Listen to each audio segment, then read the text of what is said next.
All right, hello everyone. Welcome to Groove Cruise TV, hosted by Lvnding. My name's Gray, and today I'm here with Highlnd. Highlnd, bro, how you How's doing? it going? I'm surviving right now. It is early in the afternoon, Yeah. and I'm just here having a great time on Groove Cruise. Dude. It's good to be here. Crazy, first cruise ever, and it's Groove Cruise for you, dude. First cruise ever. What's the feeling been like, just being on a cruise, but like being on the lineup for such a big festival, and like for the 20-year anniversary and everything too? What's the feeling like for that?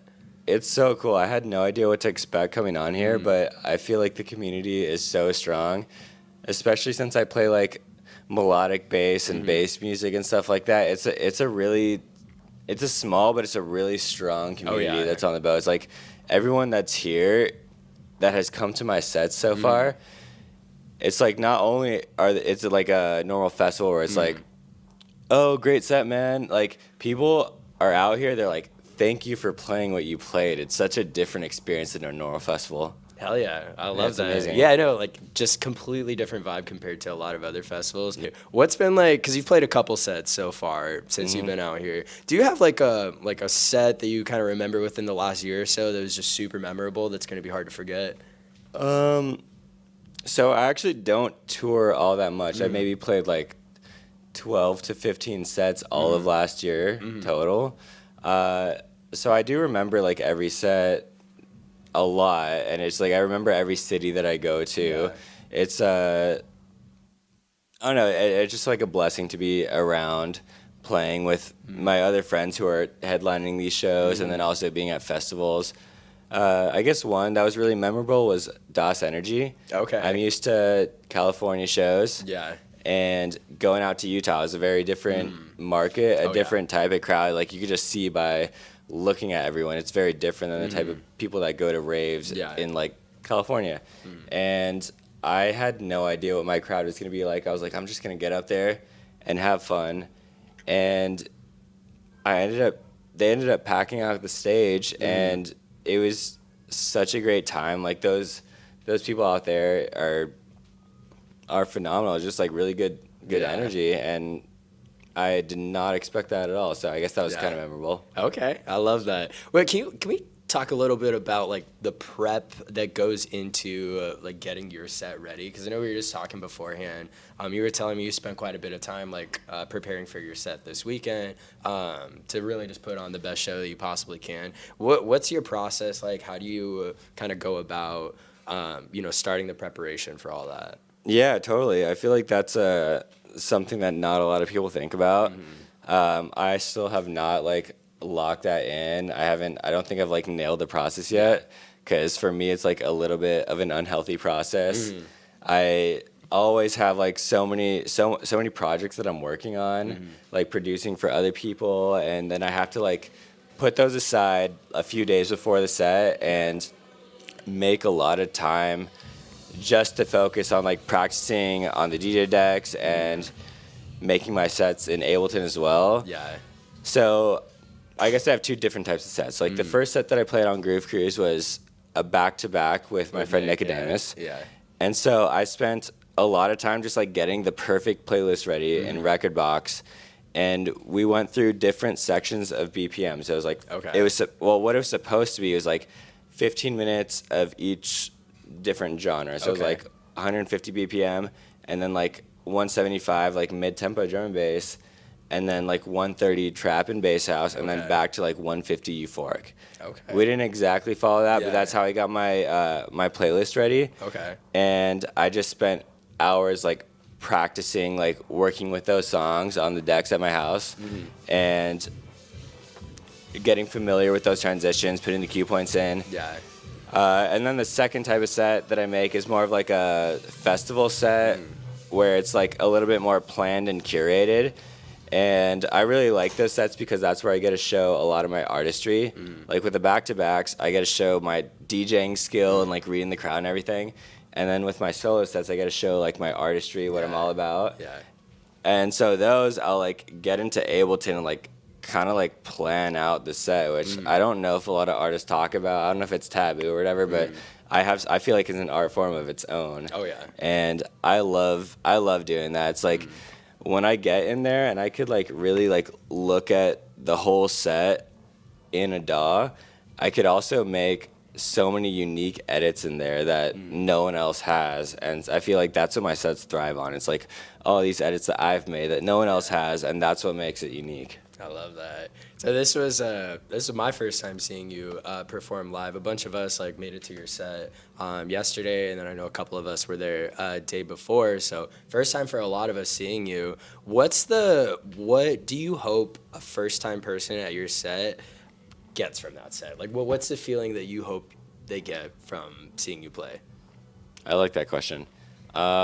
I feel like the main thing, like just on a very like surface level that I feel like anyone could get out of it, I hope they feel the same energy that I do when I'm on stage, because I think that anyone who sees me can see that I'm just having a good time on stage at all times. Like I'm honestly very happy to be there on stage and just trying to bring the energy. And so that's the second thing. Like I hope they see that I'm having a good time, and I hope that they see that it's or I hope they feel like a very high energy vibe, because that's what I love when I go to shows, like electronic shows, and that's what I want to bring to other people.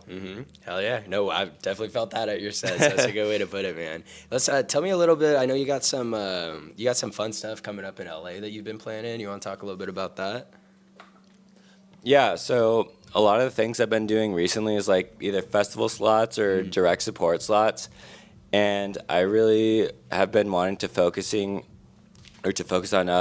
building my own community within my hometown, Los Angeles, lately. So I will be throwing some Renegade sets there soon. Okay.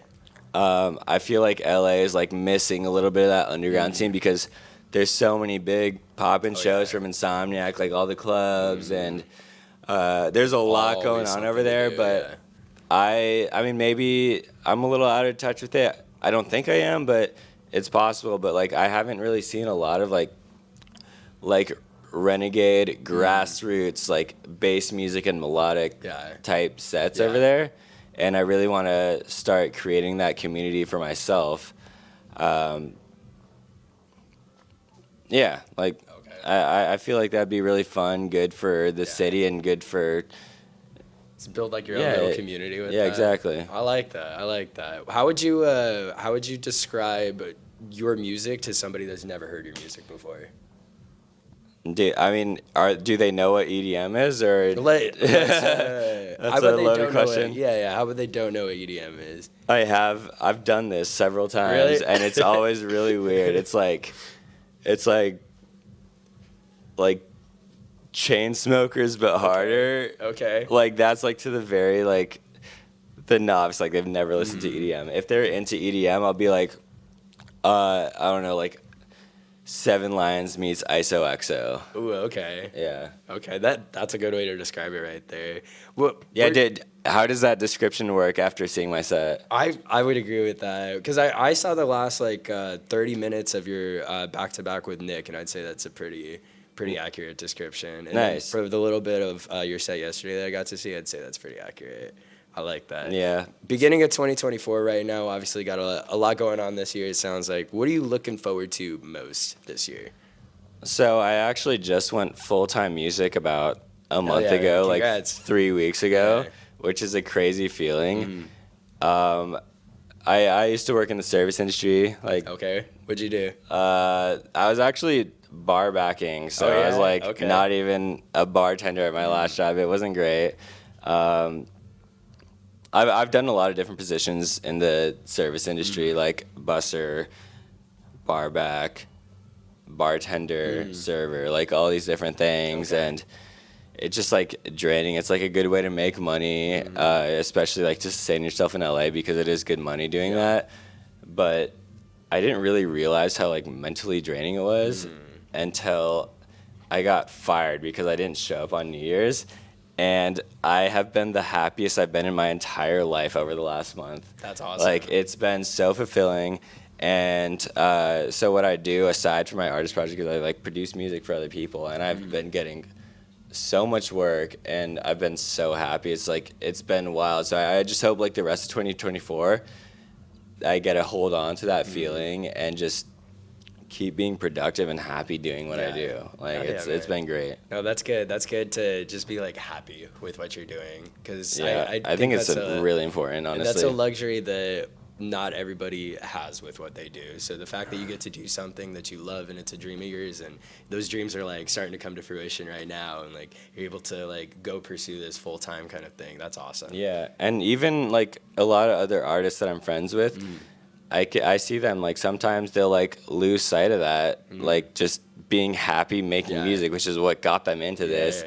And so like a lot of my friends and also myself, like we all struggle with, you know, we're like happy and we're on a wave, and then we kind of get in like a little bit of a lull and like lose sight of it, and then have to come back and like find ourselves again to be happy and grateful for what we're doing. And it's like a cycle that I see myself and a lot of my friends go through. So I like right now my journey is really just trying to be happy with what I'm doing. And I do love it, obviously. Like I'm in a very good mood talking about this, and like very ecstatic about like being full-time music.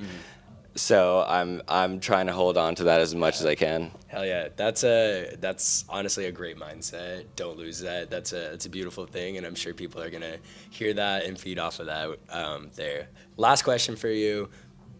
In Moonlanding, we're really, really big on gratitude and just being, you know, thankful for all the little blessings we get in life. What are you most thankful for, like inside of music and outside of music?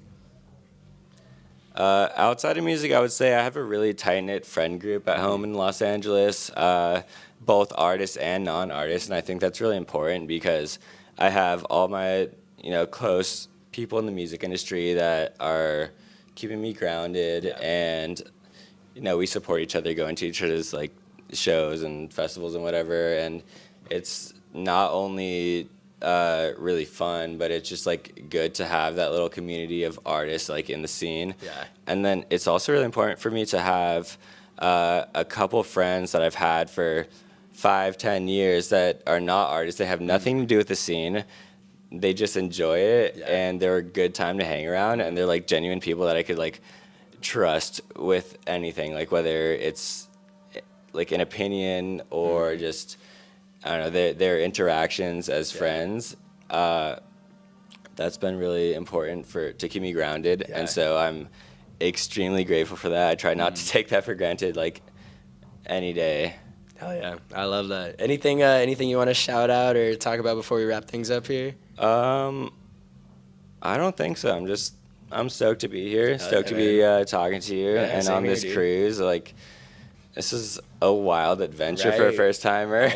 No, it's a great time out here. I don't know anybody that's not having the time of their life. Right now. Like it's funny too because yesterday, even like with Nicodemus, it's like we're all like kind of gathering our bearings and trying to figure things out, and then by like last night or by today, everyone is like, dude, this is the best thing ever. Like, this community is so different. Like, we have to come back next year. Like, everyone is so about it on the ship. And so I'm just, like, really happy and grateful that I got the chance to be here. Yeah, you get the chance to be here and be on the lineup and play back-to-backs and make your dreams come true little by little here, man. It's fun to see, and it's fun to be a part of your journey, man.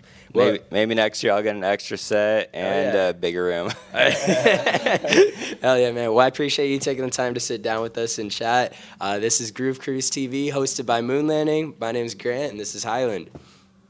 Thank you, guys.